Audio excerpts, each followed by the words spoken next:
the mind to rove and scan in a much more expansive domain of information than is normally the case. I mean, if you don't smoke cannabis, you may spend your evening balancing your check account. If you do smoke cannabis, you may spend your evening contemplating the causes of the Greek Renaissance. It's a perceptual enhancer. It's like a child seeing something for the first time. There's a little bit of that excitement about the visual world. It enhances the appreciation of music and the graphic arts. I have met many people who I think have experienced increase in imagination and creativity from experimenting with marijuana, who have discovered themselves as physical, sensual, sexual beings on marijuana who otherwise had not developed that part of themselves. They find that it's useful in gaining perspective and insight in their lives. Marijuana creates a receptive, suggestible state which could facilitate certain kinds of therapy. It often increases people's access to their own unconscious, to the images that they have in their mind, to their dreams, to feelings which they might not be aware of. So I think it could be in the right hands an aid to therapy. Not everybody is capable of using cannabis in this way, but it can be used in this way by people who make an effort to learn to use it in this way.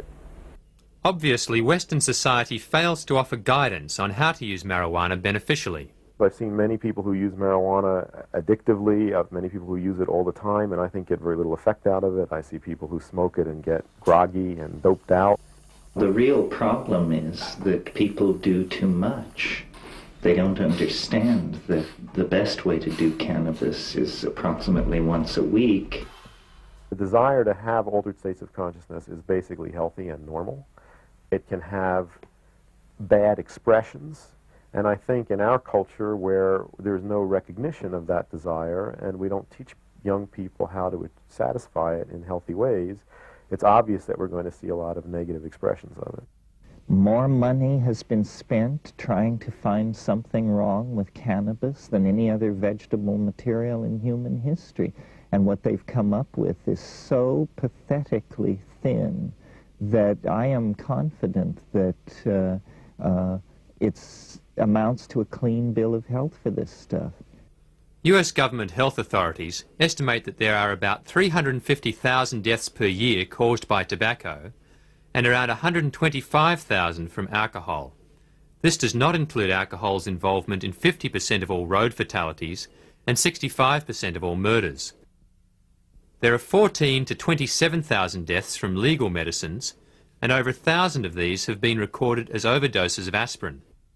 There are around 5,000 deaths from illegal drugs, while ailments related to caffeine kill up to 10,000 people per year. But there have been no deaths attributed to marijuana.